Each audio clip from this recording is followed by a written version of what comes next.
ആകാശവാണി.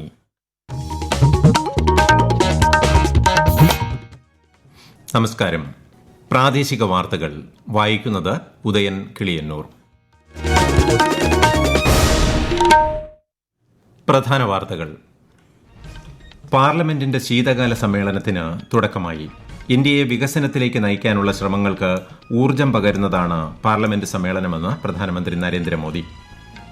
ശീതകാല സമ്മേളനത്തിന്റെ ആദ്യ ദിനം പ്രതിപക്ഷ ബഹളത്തെ തുടർന്ന് ലോക്സഭയിൽ നടപടികൾ തടസ്സപ്പെട്ടു.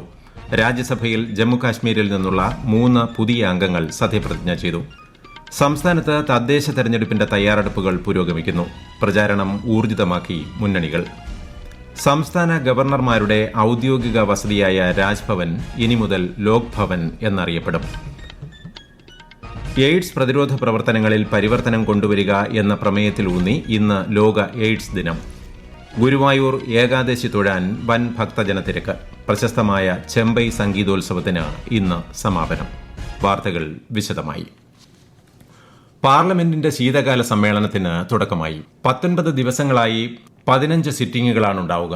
ആണവോർജ്ജ ബിൽ, കോർപ്പറേറ്റ് നിയമ ഭേദഗതി ബിൽ 2025, സെൻട്രൽ എക്സൈസ് ഭേദഗതി ബിൽ തുടങ്ങി 13 ബില്ലുകളാണ് ഈ സമ്മേളനത്തിൽ പ്രധാനമായി പരിഗണിക്കുന്നത്.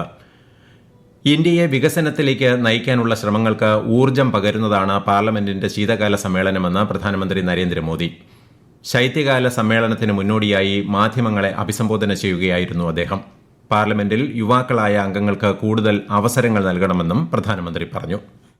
जिस गति से आज भारत की आर्थिक स्थिति नई ऊंचाइयों को प्राप्त कर रही है, विकसित भारत के लक्ष्य की ओर जाने में ये हमें नया विश्वास तो जगाती है, नई ताकत भी देती है. ये सत्र संसद देश के लिए क्या सोच रही है, संसद देश के लिए क्या करना चाहती है, संसद देश के लिए क्या करने वाली है, इन मुद्दों पर केंद्रित होनी चाहिए. विपक्ष भी अपना दायित्व निभाए, चर्चा में ऐसे मुद्दे उठाए, मजबूत मुद्दे उठाए. ശീതകാല സമ്മേളനത്തിന്റെ ആദ്യ ദിനം പ്രതിപക്ഷ ബഹളത്തെ തുടർന്ന് ലോക്സഭയിൽ നടപടികൾ തടസ്സപ്പെട്ടു. 2 മണിവരെ സഭ നിർത്തിവച്ചു. അംഗങ്ങൾ സഭയുടെ മാന്യതയ്ക്കനുസരിച്ച് പെരുമാറണമെന്ന് സ്പീക്കർ ഓം ബിർള പറഞ്ഞു. രാജ്യസഭയിൽ ജമ്മുകാശ്മീരിൽ നിന്നുള്ള 3 പുതിയ അംഗങ്ങളുടെ സത്യപ്രതിജ്ഞയോടെയാണ് നടപടികൾ ആരംഭിച്ചത്. നാഷണൽ കോൺഫറൻസ് പാർട്ടിയിൽ നിന്നുള്ള അംഗങ്ങളാണ് സത്യപ്രതിജ്ഞ ചെയ്തത്. 5 വർഷത്തെ ഇടവേളയ്ക്ക് ശേഷമാണ് ജമ്മുകാശ്മീരിന് രാജ്യസഭ പ്രാതിനിധ്യം ലഭിക്കുന്നത്. ഉപരാഷ്ട്രപതി CP രാധാകൃഷ്ണൻ രാജ്യസഭാ ചെയർമാനാകുന്ന ആദ്യ പാർലമെന്റ് സമ്മേളനമാണ് ഇത്. രാജ്യസഭാ ചെയർമാനായ CP രാധാകൃഷ്ണന് പ്രധാനമന്ത്രി ആശംസകൾ നേർന്നു. സാമൂഹ്യ സേവനത്തിനായി ജീവിതം ഉഴിഞ്ഞുവെച്ച വ്യക്തിയാണ് അദ്ദേഹമെന്ന് പ്രധാനമന്ത്രി രാജ്യസഭയിൽ പറഞ്ഞു. കേരളത്തിൽ SIRന്റെ ഭാഗമായി 81% എന്യൂമറേഷൻ ഫോമുകളുടെയും അപ്ലോഡിംഗ് പൂർത്തിയായതായി മുഖ്യ തെരഞ്ഞെടുപ്പ് officer Rathan U Kelkar. Form ഇതുവരെയും പൂരിപ്പിച്ചു നൽകാത്തവർ എത്രയും വേഗം BLOമാർക്ക് കൈമാറണമെന്നും അദ്ദേഹം തിരുവനന്തപുരത്ത് നടത്തിയ വാർത്താ സമ്മേളനത്തിൽ പറഞ്ഞു. കിടപ്പ് രോഗികൾ, പ്രായമായവർ, ശാരീരികമായി വെല്ലുവിളി നേരിടുന്നവർ ഉൾപ്പെടെ പട്ടികയിൽ ചേർക്കാൻ വിട്ടുപോയവരെ ചേർക്കുന്നതിനാണ് ഇനി കൂടുതൽ പ്രാധാന്യം നൽകുന്നത്. സംസ്ഥാനത്ത് തദ്ദേശ സ്വയംഭരണ സ്ഥാപനങ്ങളിലേക്കുള്ള തെരഞ്ഞെടുപ്പ് തയ്യാറെടുപ്പുകളും പ്രചാരണ പരിപാടികളും പുരോഗമിക്കുകയാണ്. തെരഞ്ഞെടുപ്പുമായി ബന്ധപ്പെട്ട വോട്ടർമാർ അറിഞ്ഞിരിക്കേണ്ട പ്രധാന വിവരങ്ങൾ കൂടി ആകാശവാണി വാർത്തകളിൽ ഉൾപ്പെടുത്തുകയാണ്. ഇന്ന് തദ്ദേശ വാർഡുകളെക്കുറിച്ച് മനസ്സിലാക്കാം. 1200 തദ്ദേശ സ്ഥാപനങ്ങളാണ് സംസ്ഥാനത്തുള്ളത്. 2025 ഡീലിമിറ്റേഷന് ശേഷം 23,612 വാർഡുകളാണ് സംസ്ഥാനത്ത് ആകെയുള്ളത്. നിലവിലെ തദ്ദേശ സ്ഥാപന ഭരണസമിതിയുടെ കാലയളവ് ഡിസംബർ 20 അവസാനിക്കും. കണ്ണൂർ ജില്ലയിലെ മട്ടന്നൂർ മുനിസിപ്പാലിറ്റി ഒഴികെ സംസ്ഥാനത്തെ 1199 തദ്ദേശ സ്ഥാപനങ്ങളിലെ 23,576 വാർഡുകളിലേക്കുള്ള പൊതു തിരഞ്ഞെടുപ്പാണ് ഇപ്പോൾ നടക്കുന്നത്. മട്ടന്നൂർ നഗരസഭയുടെ കാലാവധി 2027 സെപ്റ്റംബർ 10 അവസാനിക്കുന്നതിനാൽ ഈ വർഷം തിരഞ്ഞെടുപ്പുണ്ടാകില്ല. News desk, Akashvani. സംസ്ഥാനത്ത് തദ്ദേശ സ്ഥാപനങ്ങളിലേക്കുള്ള തെരഞ്ഞെടുപ്പിനുള്ള ഒരുക്കങ്ങൾ പുരോഗമിക്കുന്നു. സംസ്ഥാനത്താകെ 244 വോട്ടെണ്ണൽ കേന്ദ്രങ്ങൾ സജ്ജമാക്കിയിട്ടുള്ളതായി സംസ്ഥാന തെരഞ്ഞെടുപ്പ് കമ്മീഷണർ A. ഷാജഹാൻ അറിയിച്ചു. ത്രിതല പഞ്ചായത്തുകൾക്ക് ബ്ലോക്ക് പഞ്ചായത്ത് തലത്തിലും മുനിസിപ്പാലിറ്റി, കോർപ്പറേഷൻ എന്നിവയ്ക്ക് അതത് സ്ഥാപന തലത്തിലുമാണ് വോട്ടെണ്ണൽ കേന്ദ്രങ്ങൾ സജ്ജീകരിച്ചിട്ടുള്ളത്. സ്ഥാനാർത്ഥികൾ പ്രചാരണവും ഊർജിതമാക്കിയിട്ടുണ്ട്. കൊല്ലം ജില്ലയിലെ പരവൂർ മുനിസിപ്പാലിറ്റിയിൽ ഇത്തവണ ത്രികോണ മത്സരം ദൃശ്യമാണ്. ഇടതും വലതും തുല്യബലത്തിലുള്ള കൌൺസിലിൽ കാര്യമായ മുന്നേറ്റത്തിനുള്ള ശ്രമത്തിലാണ് NDA. കൂടുതൽ വിവരങ്ങളുമായി ആകാശവാണി കൊല്ലം ജില്ലാ പ്രതിനിധി നീരജ് ലാൽ. 32 വാർഡുകളുള്ള പറവൂർ മുനിസിപ്പാലിറ്റിയിൽ കഴിഞ്ഞ തെരഞ്ഞെടുപ്പിൽ LDFും UDFും 14 വീതവും NDA 4 ജയിച്ചു. നറുക്കിലൂടെ തെരഞ്ഞെടുത്ത ചെയർപേഴ്സണും വൈസ് ചെയർപേഴ്സണുമാണ് 5 വർഷം കൌൺസിലിനെ നയിച്ചത്. NDA കൊണ്ടുപോയ സീറ്റുകൾ ഇത്തവണ തിരിച്ചുപിടിക്കുമെന്ന വാശിയിലാണ് LDFും UDFും. അതേസമയം സിറ്റിംഗ് സീറ്റുകൾ നിലനിർത്തിക്കൊണ്ട് പുതുതായി 10 ഇടങ്ങളിലെങ്കിലും ജയിക്കുക എന്ന ലക്ഷ്യമാണ് NDAയ്ക്കുള്ളത്. മികച്ച സ്ഥാനാർത്ഥികളെ കളത്തിലിറക്കിയാണ് മുന്നണികളുടെ നീക്കം. വീടുകൾ കയറിയിറങ്ങിയുള്ള വോട്ടഭ്യർത്ഥന 2 റൗണ്ട് പൂർത്തിയായി കഴിഞ്ഞു. തെരഞ്ഞെടുപ്പ് ദിനത്തിന് ഇനി ഒരാഴ്ച മാത്രം ശേഷിക്കെ പത്തനംതിട്ട ജില്ലയിൽ പ്രചാരണ പ്രവർത്തനങ്ങൾ 2ാം ഘട്ടത്തിലേക്ക് കടന്നിരിക്കുകയാണ്. വിശദാംശങ്ങളുമായി ആകാശവാണി പത്തനംതിട്ട ജില്ലാ പ്രതിനിധി ശ്രീജി എസ് ശ്രീധർ. പത്തനംതിട്ട ജില്ലയിൽ പ്രചാരണ പ്രവർത്തനങ്ങൾ 2ാം ഘട്ടത്തിലേക്ക് കടന്നിരിക്കുകയാണ്. വികസന പ്രവർത്തനങ്ങൾ നിരത്തി LDF സ്ഥാനാർത്ഥികൾ വോട്ടുറപ്പിക്കാൻ ശ്രമിക്കുമ്പോൾ പഞ്ചായത്ത് റോഡുകളുടെ ശോചനീയാവസ്ഥ, കുടിവെള്ള പ്രശ്നം, തെരുവുനായ ശല്യം, കാട്ടുമൃഗശല്യം തുടങ്ങിയവ ചൂണ്ടിക്കാട്ടി NDAയും UDFും വോട്ടഭ്യർത്ഥന നടത്തുന്നു. അതേസമയം തെരഞ്ഞെടുപ്പുമായി ബന്ധപ്പെട്ട് പത്തനംതിട്ട ജില്ലയിലെ ഇലക്ട്രോണിക് വോട്ടിംഗ് മെഷീന്റെ വിതരണം നടന്നുവരുന്നു. ജില്ലയിൽ ആകെ 3549 സ്ഥാനാർത്ഥികളാണ് മത്സര രംഗത്തുള്ളത്. ദിത്വ ചുഴലിക്കാറ്റ് നാശം വിതച്ച ശ്രീലങ്കയിൽ ഓപ്പറേഷൻ സാഗർ ബന്ധുവിന്റെ ഭാഗമായി മാനുഷിക സഹായം തുടർന്ന് ഇന്ത്യൻ വ്യോമസേന. മണ്ണിടിച്ചിലിൽ തകർന്ന കോട്ട്മലയിൽ ഉൾപ്പെടെ ഇന്ത്യൻ വ്യോമസേനയുടെ ഹെലികോപ്റ്ററുകൾ രക്ഷാപ്രവർത്തനത്തിൽ പങ്കെടുക്കുന്നുണ്ട്. ശ്രീലങ്കയിൽ നിന്ന് രക്ഷപ്പെടുത്തിയ 237 മലയാളികൾ ഉൾപ്പെടെ 335 ഇന്ത്യക്കാരെ വ്യോമസേന ഇന്നലെ തിരുവനന്തപുരത്തെത്തിച്ചു. ഇവർക്കായി നോർക്ക റൂട്ട്സ് എറണാകുളത്തേക്ക് പ്രത്യേക ബസ് സർവീസും ഏർപ്പെടുത്തിയിട്ടുണ്ട്. ഈ വാർത്തകൾ ആകാശവാണിയിൽ നിന്ന്.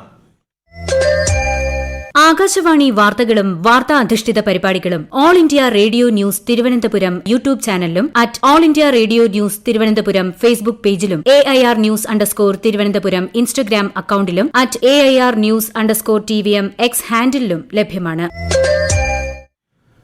സംസ്ഥാന ഗവർണർമാരുടെ ഔദ്യോഗിക വസതിയായ രാജ്ഭവൻ ഇന്നു മുതൽ ലോക് ഭവൻ എന്നായി മാറും. കേന്ദ്ര ആഭ്യന്തര മന്ത്രാലയത്തിന്റെ ഉത്തരവിനെ തുടർന്നാണ് പേരുമാറ്റം. കേരള ഗവർണർ രാജേന്ദ്ര വിശ്വനാഥ ആർലേക്കറാണ് രാജ്ഭവനുകളുടെ പേരുമാറ്റം നിർദ്ദേശിച്ചത്. ലഫ്റ്റനന്റ് ഗവർണർമാരുടെ വസതി ഇനി മുതൽ ലോക് നിവാസ് എന്നും അറിയപ്പെടും. ഇന്ന് ലോക എയ്ഡ്സ് ദിനം. തടസ്സങ്ങളെ മറികടക്കുക, എയ്ഡ്സ് പ്രതിരോധത്തെ പരിവർത്തനം ചെയ്യുക എന്നതാണ് ഈ വർഷത്തെ പ്രമേയം. ഇന്ന് ദേശീയ തലത്തിൽ സംഘടിപ്പിക്കുന്ന ദിനാചരണ പരിപാടികൾക്ക് കേന്ദ്ര ആരോഗ്യമന്ത്രി JP നഡ്ഡ നേതൃത്വം നൽകും. 2030 എയ്ഡ്സ് നിർമ്മാർജ്ജനം ചെയ്യുന്നതിന് സുസ്ഥിരമായ രാഷ്ട്രീയ നേതൃത്വം, അന്താരാഷ്ട്ര സഹകരണം, മനുഷ്യാവകാശ കേന്ദ്രീകൃതമായ സമീപനങ്ങൾ എന്നിവയ്ക്ക് ലോകാരോഗ്യ സംഘടന ആഹ്വാനം ചെയ്തിട്ടുണ്ട്. കിഫ്ബി മസാല ബോണ്ടുകൾ പുറത്തിറക്കിയതുമായി ബന്ധപ്പെട്ട കേസിൽ മുഖ്യമന്ത്രി പിണറായി വിജയൻ, മുൻ ധനമന്ത്രി TM Thomas Isaac, KIIFB CEO KM Abraham തുടങ്ങിയവർക്ക് എൻഫോഴ്സ്മെന്റ് ഡയറക്ടറേറ്റ് നോട്ടീസ് അയച്ചു. 2019 ലണ്ടൻ സ്റ്റോക്ക് എക്സ്ചേഞ്ചിൽ പണം സമാഹരിക്കുന്നതിൽ കിഫ്ബി ഫെമ മാനദണ്ഡങ്ങൾ ലംഘിച്ചതായാണ് ED കണ്ടെത്തൽ. കേസിൽ ചെന്നൈയിലെ അഡ്ജുഡിക്കേറ്റിംഗ് അതോറിറ്റിക്ക് ED അന്തിമ റിപ്പോർട്ട് സമർപ്പിച്ചിരുന്നു. പ്രശസ്തമായ ഗുരുവായൂർ ഏകാദശി ഇന്ന്. ക്ഷേത്രത്തിൽ വൻ ഭക്തജന തിരക്കാണ് അനുഭവപ്പെടുന്നത്. ദശമി ദിവസമായ ഇന്നലെ പുലർച്ചെ 3 തുറന്ന ക്ഷേത്രനട ദ്വാദശി ദിവസമായ നാളെ രാവിലെ 8 മാത്രമേ അടയ്ക്കുകയുള്ളൂ. തുടർച്ചയായി 53 മണിക്കൂർ നട തുറന്നിരിക്കും. ഇന്ന് രാവിലെ 5 മുതൽ വൈകിട്ട് 5 വരെ സ്പെഷ്യൽ ദർശനം അനുവദിക്കില്ല. 15 ദിവസമായി ഗുരുവായൂരിൽ നടന്നുവന്ന ചെമ്പൈ സംഗീതോത്സവത്തിനും ഇന്ന് സമാപനമാകും. മണ്ഡല മകരവിളക്ക് സീസൺ 15 ദിവസം പിന്നിടുമ്പോൾ ശബരിമലയിൽ ദർശനം നടത്തിയ ഭക്തരുടെ എണ്ണം 13 ലക്ഷത്തിലേക്ക്. 12,47,954 തീർത്ഥാടകരാണ് നവംബർ 16 മുതൽ ഇന്നലെ വൈകിട്ട് 7 മണിവരെ ദർശനം നടത്തിയത്. രാജ്യത്തെ ഓഹരി വിപണികളിൽ നഷ്ടം. സെൻസെക്സ് 88 പോയിന്റ് താഴ്ന്ന് 85,619 നിഫ്റ്റി 33 പോയിന്റ് താഴ്ന്ന് 26,170 വ്യാപാരം തുടരുന്നു. സ്വർണ്ണവില കൂടി. പവന് 480 രൂപ കൂടി 95,680 രൂപയും ഗ്രാമിന് 11,960 രൂപയുമാണ് ഇന്നത്തെ വില. പ്രധാന വാർത്തകൾ വീണ്ടും. പാർലമെന്റിന്റെ ശീതകാല സമ്മേളനത്തിന് തുടക്കമായി. ഇന്ത്യയെ വികസനത്തിലേക്ക് നയിക്കാനുള്ള ശ്രമങ്ങൾക്ക് ഊർജ്ജം പകരുന്നതാണ് പാർലമെന്റ് സമ്മേളനമെന്ന് പ്രധാനമന്ത്രി നരേന്ദ്രമോദി. ശീതകാല സമ്മേളനത്തിന്റെ ആദ്യ ദിനം പ്രതിപക്ഷ ബഹളത്തെ തുടർന്ന് ലോക്സഭയിൽ നടപടികൾ തടസ്സപ്പെട്ടു. രാജ്യസഭയിൽ ജമ്മുകാശ്മീരിൽ നിന്നുള്ള 3 പുതിയ അംഗങ്ങൾ സത്യപ്രതിജ്ഞ ചെയ്തു. സംസ്ഥാനത്ത് തദ്ദേശ തെരഞ്ഞെടുപ്പിന്റെ തയ്യാറെടുപ്പുകൾ പുരോഗമിക്കുന്നു. പ്രചാരണം ഊർജിതമാക്കി മുന്നണികൾ. സംസ്ഥാന ഗവർണർമാരുടെ ഔദ്യോഗിക വസതിയായ രാജ്ഭവൻ ഇനി മുതൽ ലോക് ഭവൻ എന്നറിയപ്പെടും. എയ്ഡ്സ് പ്രതിരോധ പ്രവർത്തനങ്ങളിൽ പരിവർത്തനം കൊണ്ടുവരിക എന്ന പ്രമേയത്തിലൂന്നി ഇന്ന് ലോക എയ്ഡ്സ് ദിനം. ഗുരുവായൂർ ഏകാദശി തൊഴാൻ വൻ ഭക്തജനത്തിരക്ക്. പ്രശസ്തമായ ചെമ്പൈ സംഗീതോത്സവത്തിന് ഇന്ന് സമാപനം. പ്രാദേശിക വാർത്തകൾ കഴിഞ്ഞു. അടുത്ത വാർത്താ പ്രക്ഷേപണം 12:50.